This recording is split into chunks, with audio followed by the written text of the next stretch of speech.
Hello, hello, hello, everyone. It is Cheryl. Welcome back to Heirloom Afternoon. Good afternoon to you. It is Tuesday.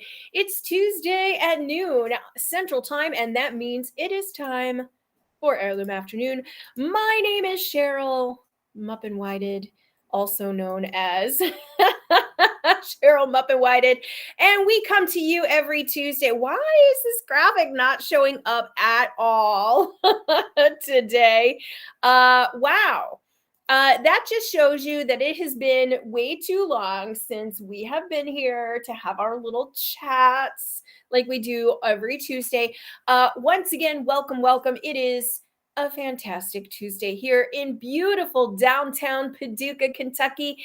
And my friends, it's been a while since I've been here, and the reason for my absence, my friends, was that I was away at various quilt shows. I was at two different quilt guild shows, one in Indianapolis, one in Illinois, and just recently near Memphis, Tennessee, not Memphis, Tennessee, uh Nashville, Tennessee, the other big town in Tennessee. That's where I have been, and I know you have missed me, and I am so glad to be back. How are you doing today? If you're out there and you can hear me, go ahead and give me a thumbs up, give me a comment, tell me where you are watching from, and also tell me what you're working on lately, because it feels like we have not been here to hang out together for quite some time. If you can hear me, make sure that you give me a thumbs up, and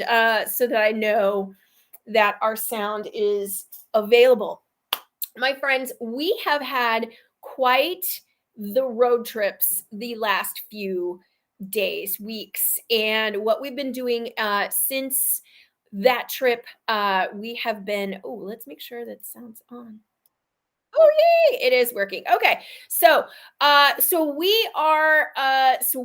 on the road. It's been kind of a long journey, and I have brought some treasures home with me, as one does. Now, I have this love hate, not, I can't call it hate, because it's like it's just kind of an annoyance. I wouldn't call it hate. Hate is a bad word. And I gotta tell you, I'm just in love with this top. It's very fall. I'm really enjoying it. So when you go to a quilt guild show and you are vending at a quilt guild show, which is great.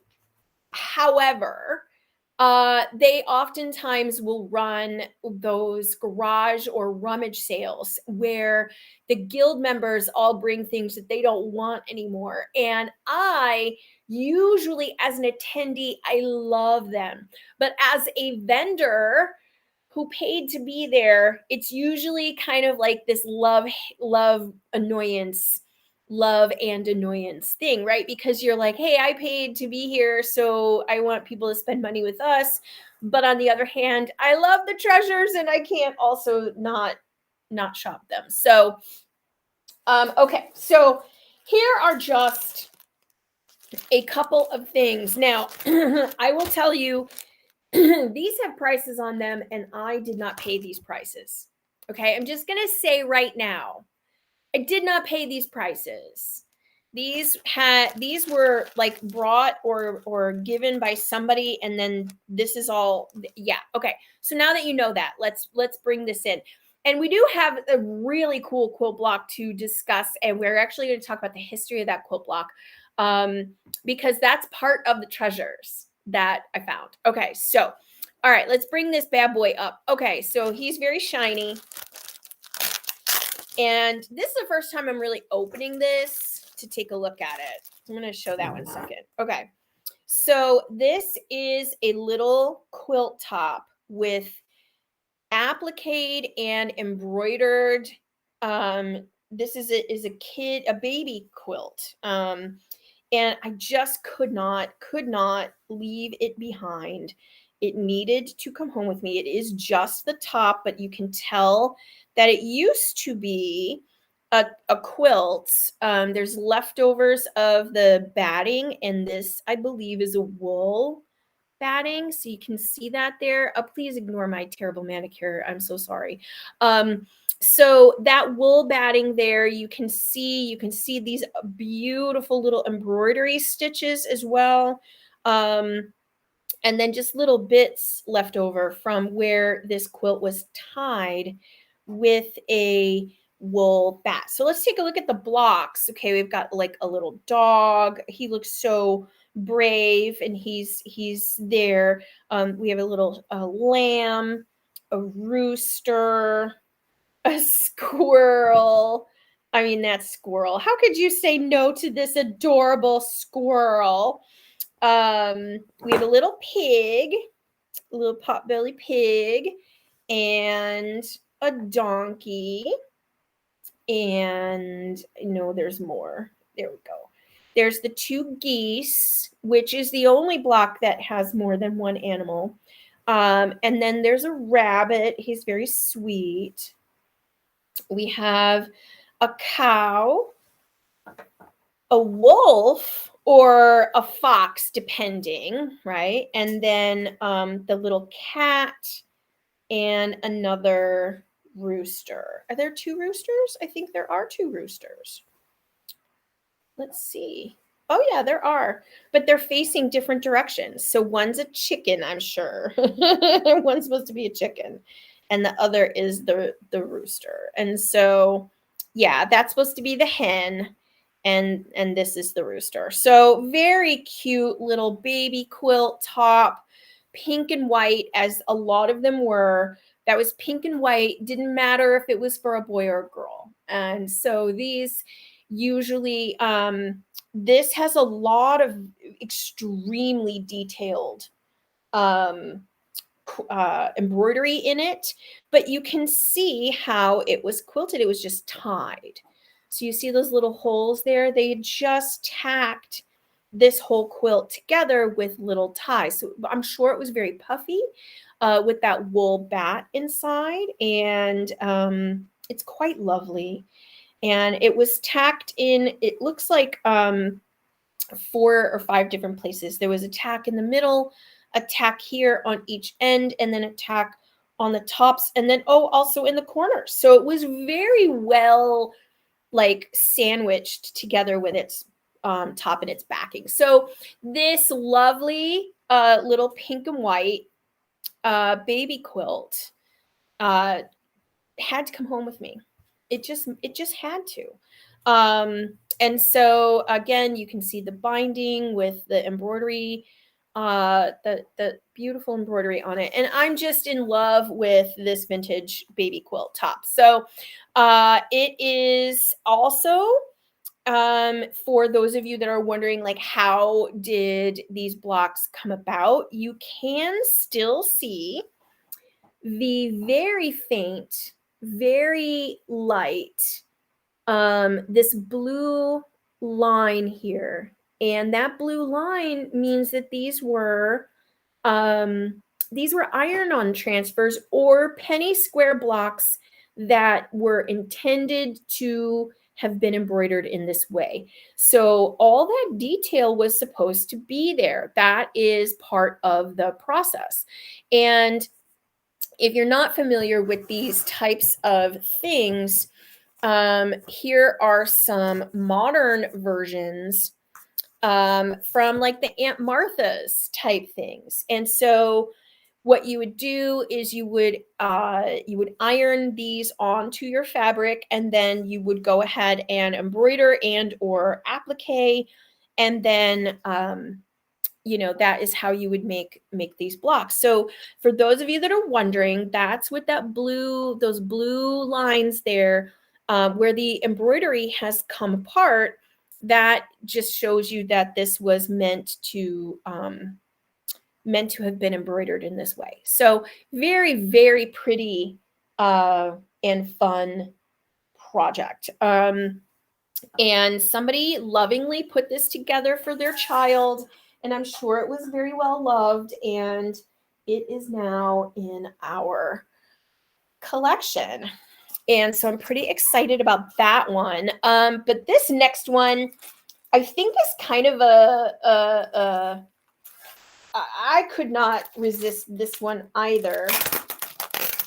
Now, once again, this is a probably pre-stamped. Now, last week or the last show, we showed some blocks that had colors in the blocks. And this is yet another one of those styles of panels. This is a panel, and I'm going to flip it around. And you can see that the color was already part of the fabric, okay? The color was already here. And then these lines, that blue there, that's not drawn on, it's stamped on. And that drawing, that's where you are to do the embroidery. See, we have an example here of where they've gone ahead and embroidered the mouth, and one here where they have not yet done it, and also here where they have not yet done the eye.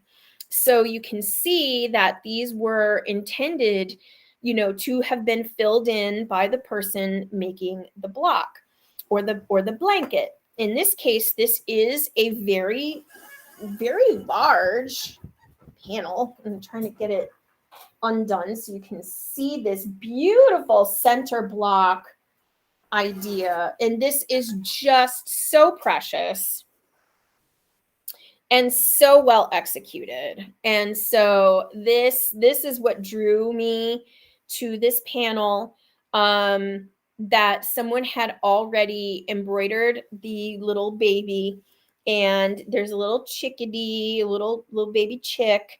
And again, you can see just here, you know, these stitches are so big, you can see the stamping that was made. It does go from end to end, and these edges are the selvage. So that's how these were printed. They were just printed, and then they were cut here at the top and the bottom for each. This is ready to be quilted. This top is not quite finished. There are some of these little duckies and squares that have not yet been finished by the original owner. And so this little UFO, as we like to call them, lives in perpetual unfinishedness. Now, for those of you that are like, oh, I really like this, but where do I get something like this now?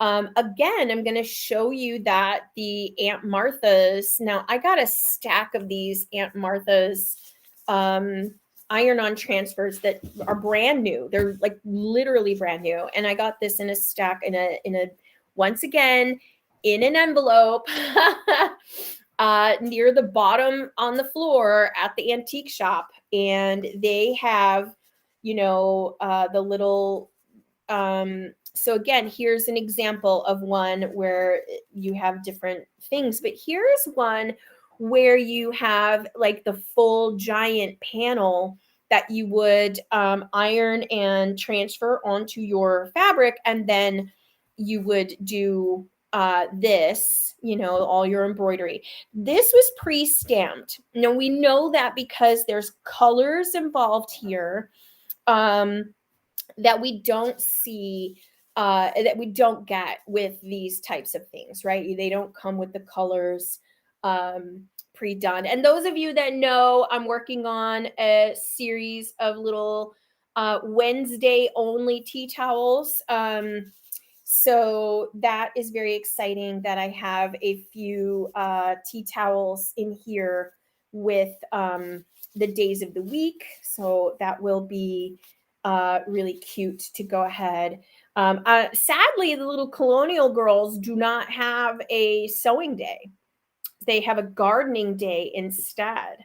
So I just thought that was really interesting as well. Some pillowcases and some other fun stuff in here. But again, this was in a bag at the antique shop and it had a label for $3. And if you were to buy these individually, you couldn't buy it for $3. So I had to have it. Anyway, this beautiful little baby. You can see here just how well the stitching is, with that thick thread with that beautiful curl to it. And so how they've done that is just really, really nice. And I'm just really, really excited about this particular one. And this little baby had to come home with me. So, so then the Quilt Guild had, their rummage sales. So there were two different rummage sales, two different quilt guilds. And both of these quilt guilds had their show going on. And the one, I mean, this is incredible. Okay, so let me just say, this bag, this gigantic bag of stuff, was at one of the Quilt Guild rummage sales. Now, there's some cool stuff in here we're going to talk about, but like this whole bag, I think they weighed it and they paid by the pound. So when you get a chance to go to some of these, you should, because they're cool. All right. Okay. So let's see what's in here, because there's some goodies in here. Dahlia, she says, I used to do the stitching as a young girl. I also would do them as a young girl. I also do them now. And I try to, if I find stuff, I try to finish it because it is so neat. Okay. So here's the bag. And here's, so first of all, there was this giant mound of doilies, and you can't say no to a giant mound of doilies. I cannot say no. Many of these have stains. As you can see here, there's some stains on there. Don't worry. We transform them. There's another one with some stains. That does not matter to me. So pile o doilies, very exciting for me. Also, there were a lot of unfinished quilts from various members, various quilt projects, and you can tell that these were probably Quilt Guild members, class samples that never got finished. Some of them have stains on them. And so we do rescue some of this stuff. Not all of it, but it has to be of a certain age too. Like this one just really spoke to me because I've been working on lots of little 30s projects. And then here are some more that I felt were all part of the same group, right? So here's a basket. And then when you look at this one that I just threw on the floor, when you look at this, you're like, oh, they're probably from like the same class or project or whatever, because there's lots of embroidery that's supposed to be on here. And like, here's another one that didn't get finished. And so, these blocks were just laying in a pile, and it was like, I think they were, I don't know, they were really cheap, so far cheaper than they should have been. And then here's another one that looks like an applique block, started, not finished. And then if you look in the corner here, this is what it was supposed to look like. So, again, just little vintage blocks that I absolutely adore.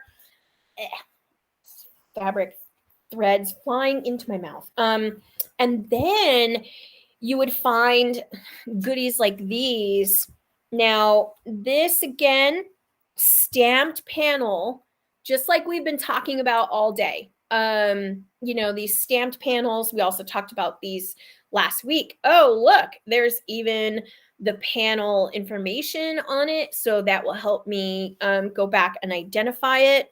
Somebody has done this beautiful stitching on it. And so I am interested to see like what these should have been. Should this have been a chair pad, or, you know, even you know, something cool like that? I'm pretty excited about trying to find out where this one is from, just because I love how this person has stitched these flowers. They're just so pretty. And that little pop of yellow really brings out the shading in the in the flower. So I just love this. I also especially love these details here with the that sort of edging. I just love that. And of course, you know me, I love a good green and black. And then in that same area was a whole embroidered tablecloth. I mean, the whole tablecloth is there. And it's in really good shape. They wanted $1 for this tablecloth, one whole dollar. So it came home with me. Now, I know a lot of people are actually quilting those giant tablecloths, which is also very cool. All right, so here is another one.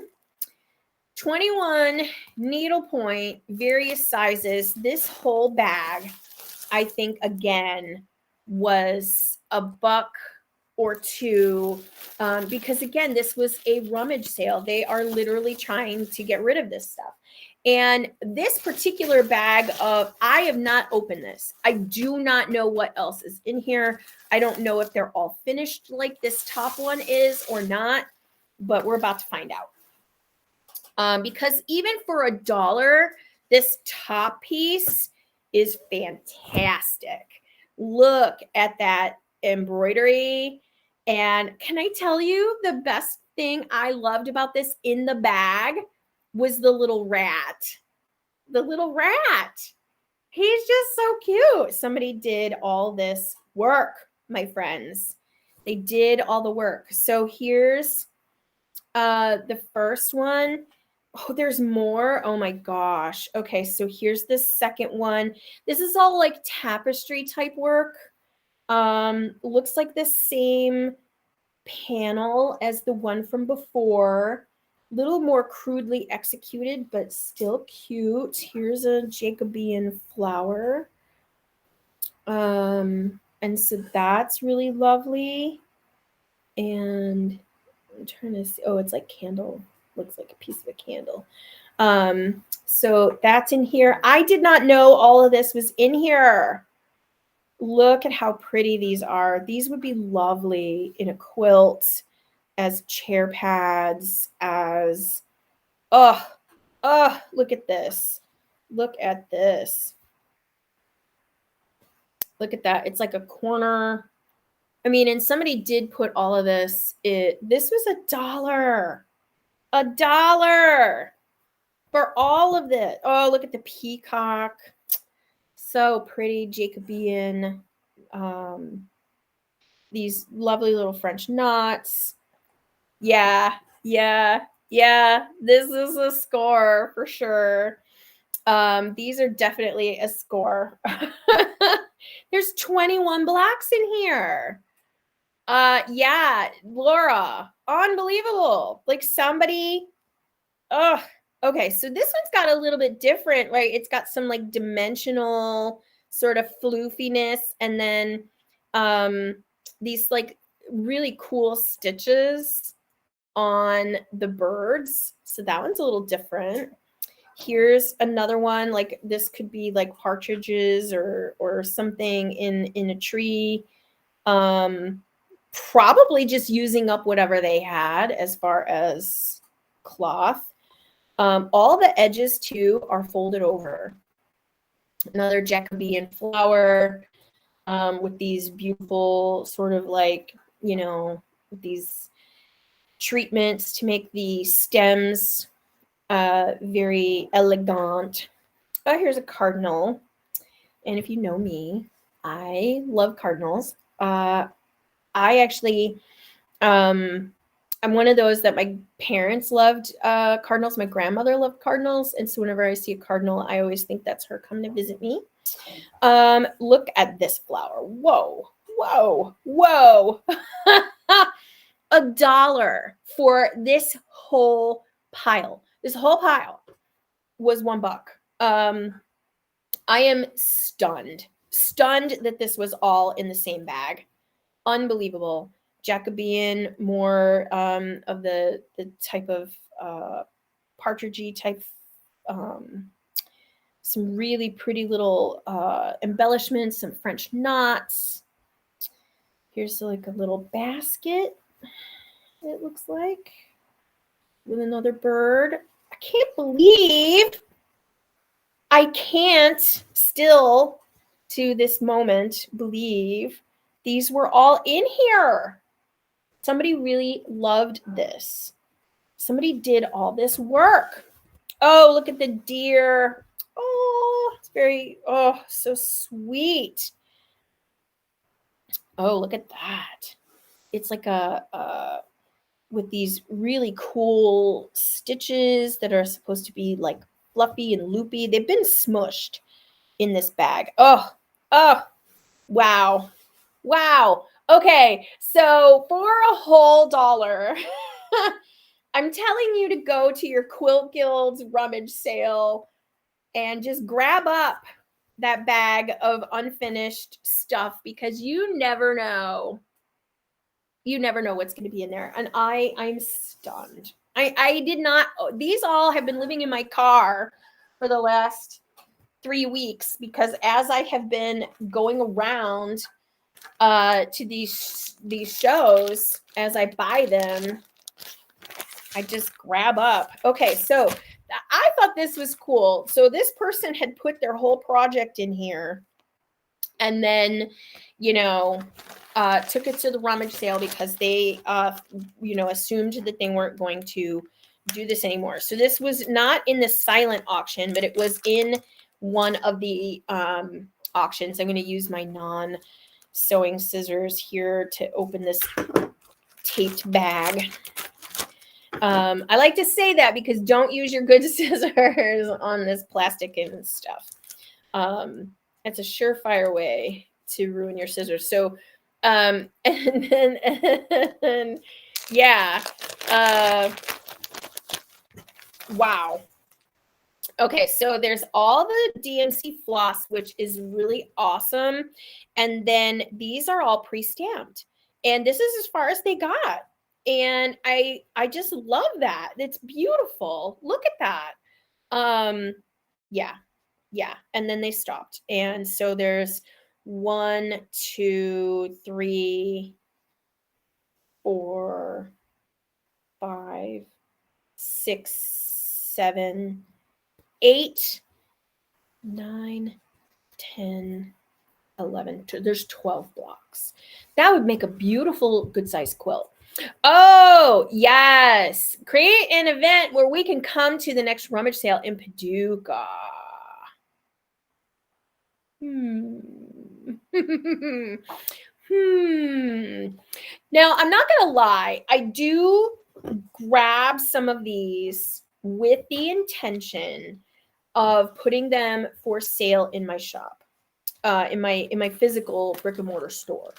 And the reason for that is because I feel like I want to rescue these people's UFOs. But I know you also feel that way too. I know so many of you want to honor other people's work and do that. So yeah. Okay, we're almost done, and then we're going to get to this block. Okay, so here's more rummage sale goodies. And I'm telling you, this is literally, oh, this is all receipts from this show. Okay, so there's nothing else in that bag. This was $2. I'm telling you, like, honestly, like I am not just this lucky. Okay, you can find this stuff too, and you can go to my Instagram, and I give you tips there on how to find the same not junk, the same stuff, how to rummage like I do. But these are these are not as old as they look. They're not from like the 30s. This is not 30s fabric. Some of this is like 50s and 60s fabrics. This is a little bit older, but there's 5 sunbonnet. Ho ho! Boy, that is a heck of a sunbonnet. She's so hideous. She's like she's so gross. You have to admit, right? And like, people didn't care that their project didn't showed through on the back. Like, they didn't care, and I don't care. Done is better than perfect, my friends. Okay, and so here's what's interesting.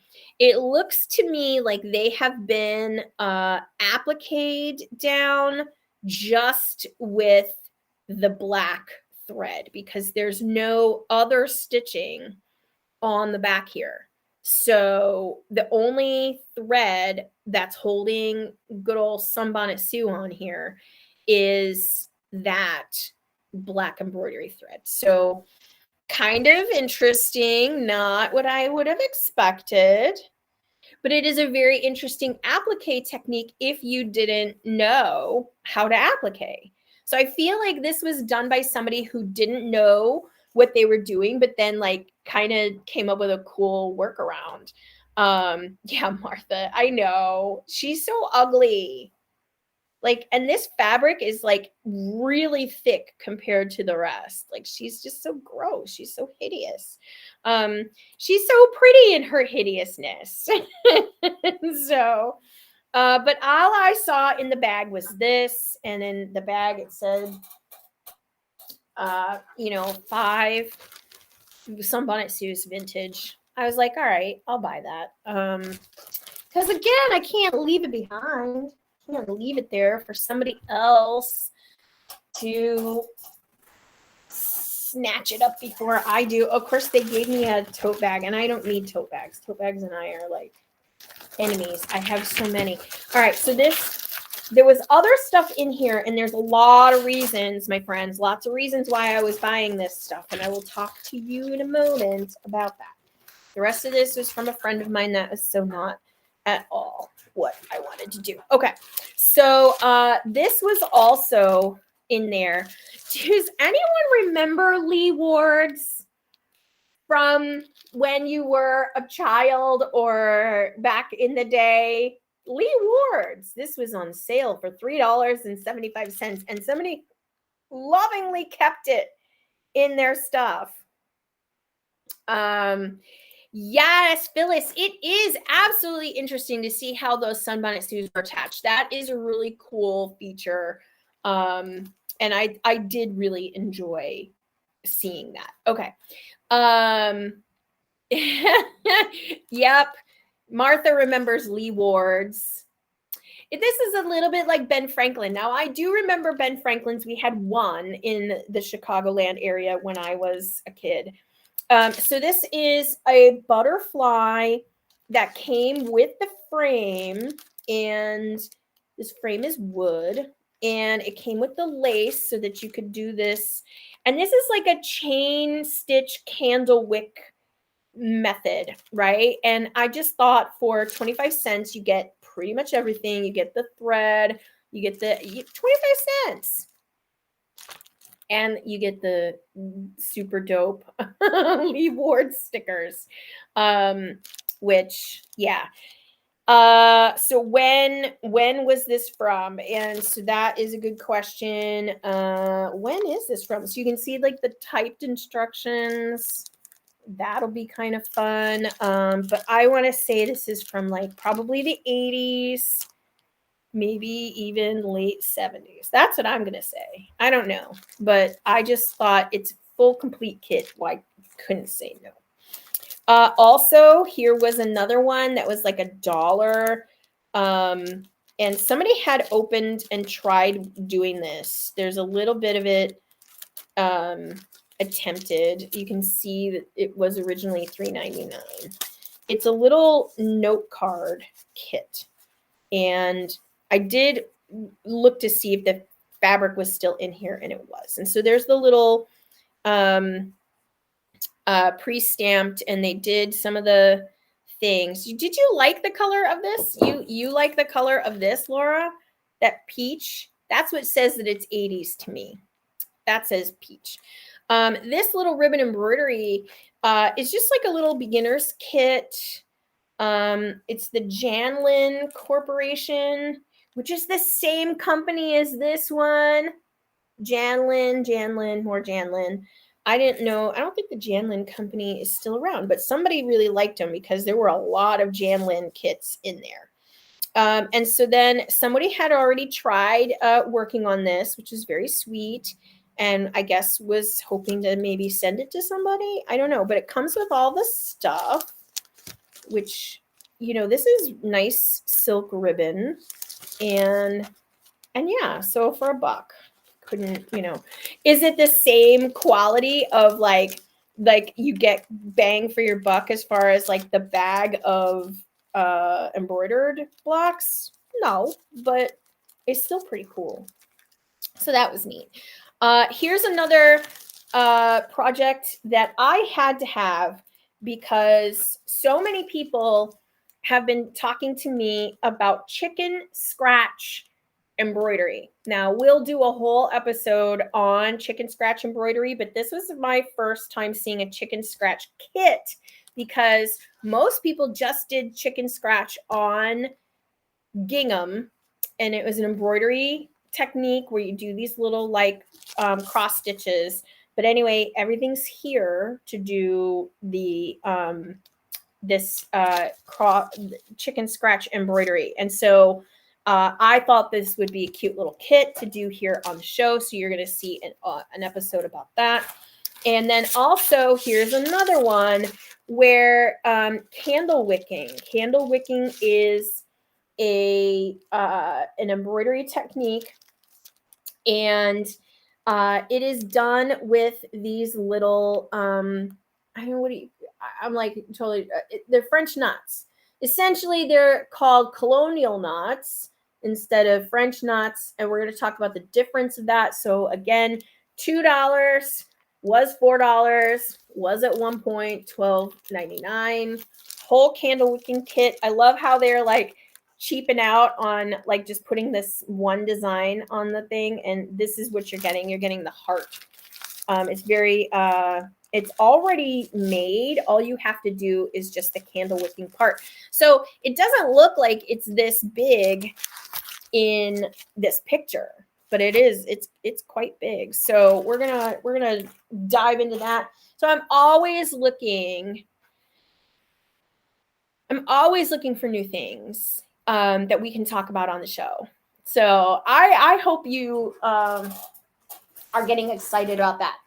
This is what we are here to talk about today. I am sorry it took me so long to get to this point, but talk about like something that spoke to me that had to come home with me was in this really awful bag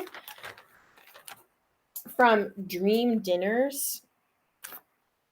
Never heard of Dream Dinners. So bear with me here because we're going to talk about this. This is a quilt block, and as soon as I saw this pile, and this is how it looked to me at the time, and I was like, oh, are those center flower petals? Are they textured? And only like 2 of the blocks were out of the bag for me to look at. And so I was like, yup, those center petals, they are textured. Now, These are very dirty, as you can see. There's a lot of grime on here. I got a lot of cleaning to do before I can use these. These are all 30s fabrics. And they are hand pieced. Okay, so you can see here, see those hand stitches there, right there? Yeah, these are all hand pieced. So, I want to take some care with these because they were done by hand. So I see these top two and I'm like, oh, I have to have them. I paid way more than I should have. I paid way more than I should have. However, when you are someone who does textures, does gathers, does pleating, does all this stuff in your quilts, I had to have this. So, all right. So then I get the bag and I start pulling these out and they're just amazing, right? And it's like, oh wow, look at those textured petals.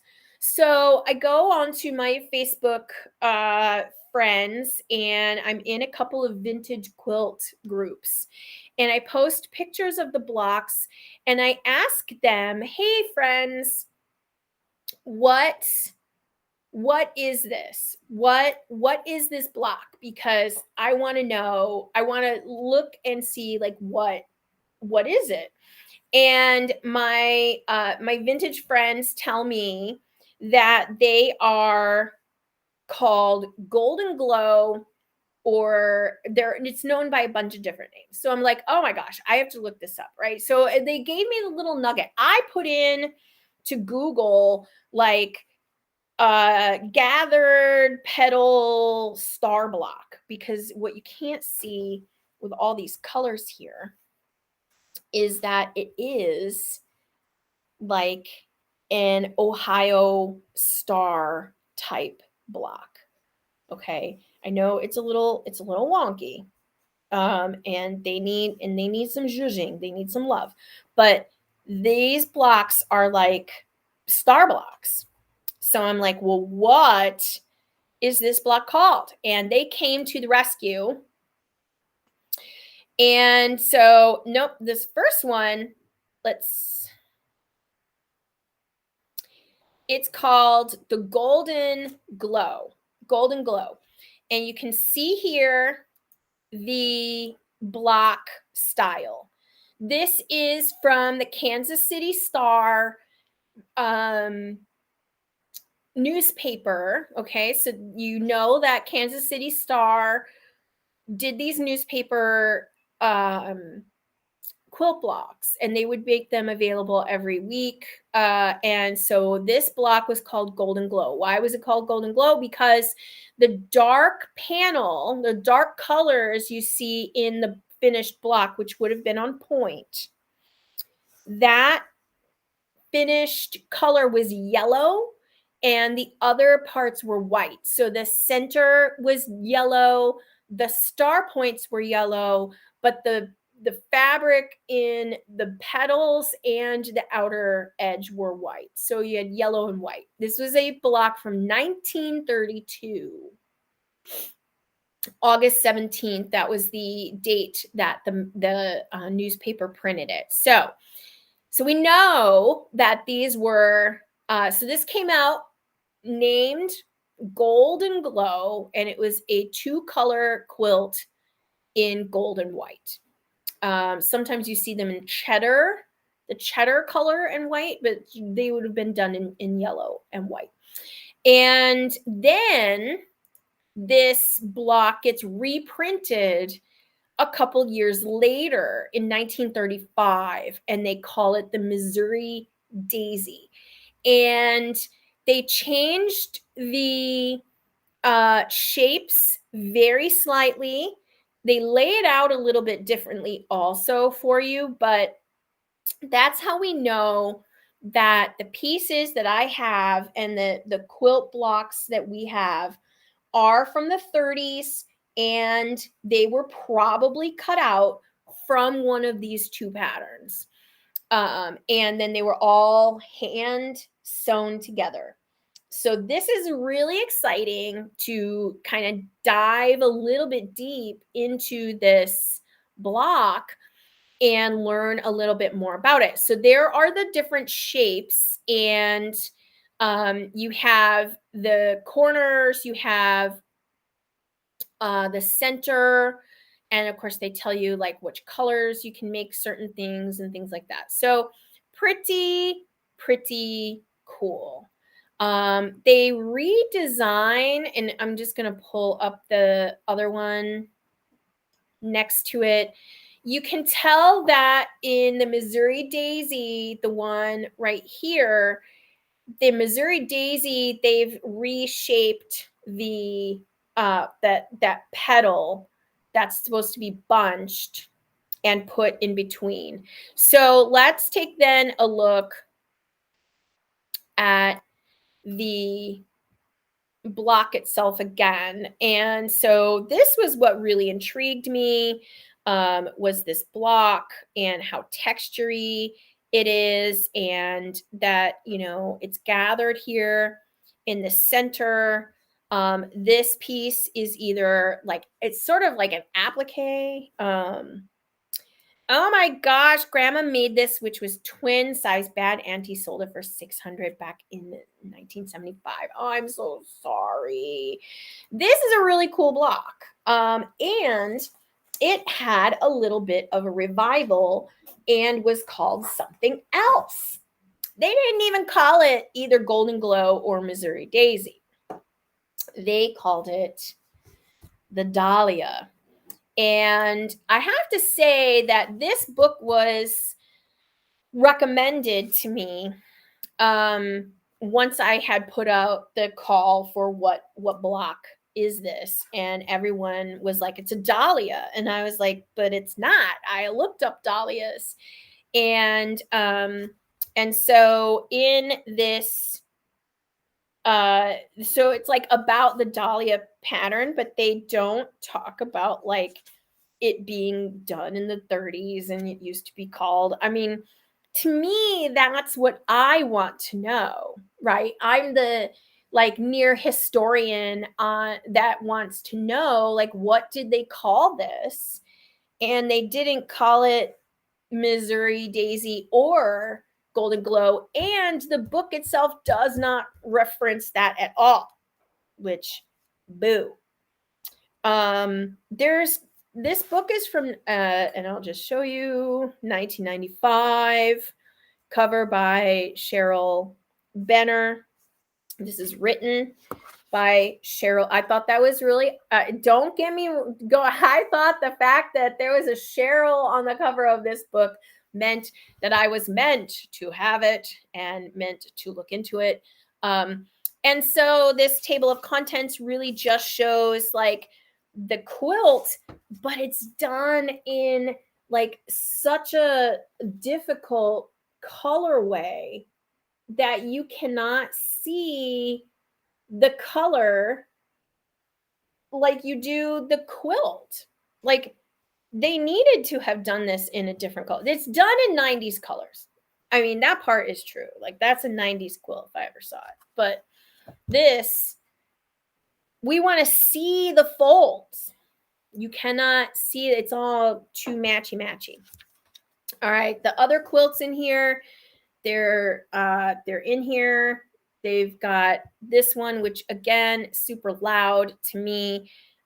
In the four corners, you have pieced blocks. It's kind of, like I said, kind of a little loud.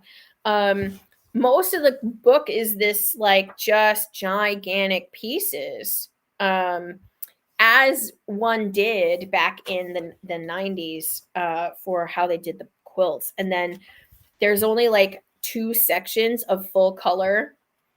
And here's a place where you can kind of see the look at this beautiful quilting too, but you can kind of see the textury petals, and that's just so lost here on the cover of the book. So again, I'm not criticizing these folks who put this together. They worked with what they could. And then way back in here, you can see it in like a Christmas color way. And I thought that one was pretty decent. But they don't really give you this sense of those pleated, those textury centers because of their color choices. So, but then you see the picture here of this, and then when you show that next to the original shapes, you 100% can see that this was the same block from the 1930s. So just they were trying to modernize it for the for so here's the shapes. You can see the difference.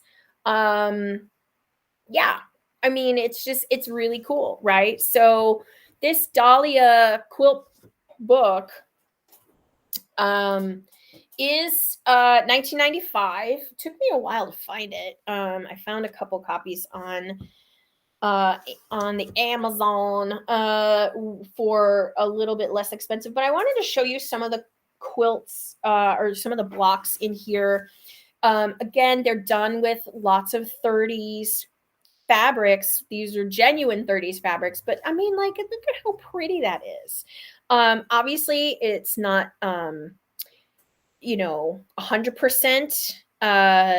We've got to, and I have seen what somebody told me was that some of these pleats, they would have been stuffed with a little bit of polyfill so that they were raised up. And of course, that makes my little like textury heart just go pitter pat. This one was pretty well executed. I felt like the circle was not 100%, but they do look so pretty when they are so I don't know, I would have to probably like lay these out, really truly block them once you put the squares into, so there would be a square here, a square here, and the flying geese shape that would go here. They are supposed to be stars with the dahlia or the scrunchy. Bonnie says she's gonna have to look for that book. You might actually have it in your stash. Yeah, or again, go to your Quilt Guild rummage sale and they may have it there, because gosh knows that's where I've been finding everything right now. It is pretty cool. And again, what a lovely, like, this fabric here is lovely. It's just got that like sort of teal mustard, and I'm like, ooh, it looks so good. Right? So I just thought that some of these fabrics were, and some of these fabrics are just outrageous. And I did not know that they were 30s at first, but wow, like that is a statement. Those are definitely some statement fabrics. These again need a little TLC. They have been in a bag. They have been sort of around the block a little bit. Somebody has not treated them very well. Here's another one that's quite loud. Not all of them have the pink centers. Some of them have blue, and some of them have yellow. Here is one of the yellows. And again, the fabric choices, they go from the micro print to these sort of loud prints. And these are, that is definitely like a little bit echo of the 20s there, that art deco. You're getting just a little bit of a callback to that with that. So I paid more than I should have for these, but I just had to know. Look at this. Like that is some print right there. Again, you wouldn't think that that is a 30s print, but wow. That is quite the print, and a lot of paisleys. There's these paisleys that are in here. Quite a few paisley blocks. This is, I think, where I started to realize, like, oh, it's a star. It's a star quilt. Yeah, so not here's the paisley in a different colorway. So this one's got purple. So they do have different centers, different solids in the pieces. So just so pretty. Anyway, had you ever heard of this Dahlia block before? Also known as Golden Glow, also known as Missouri Daisy. There's, I think, like 30 some odd pieces here. So plenty to make a quilt with. Check this one out. This one, look at the bow. Look at the bow. Do you see the bow? That was in the fabric, the ribbon bow, and how she, I'm going to assume it's a she, that cut it so that it was all the way in every piece of it in every block. It's just so lovely. Again, I paid a small fortune for you blocks, and it was an auction, and of course I was hot and heavy bidding, and it just kept going up and up and up, and I'm like, oh my gosh, but I must have you. Another one that feels very fall with this pretty little plaid with the pink. I just love them. I just couldn't not let it go. So I am, of course, going to take a look at how to construct this block. And oh, Laura, yes, I remember falling in love with the pattern when I just started quilting. I know. And I think a lot of it is because it is so different than your traditional piecing that we see, right?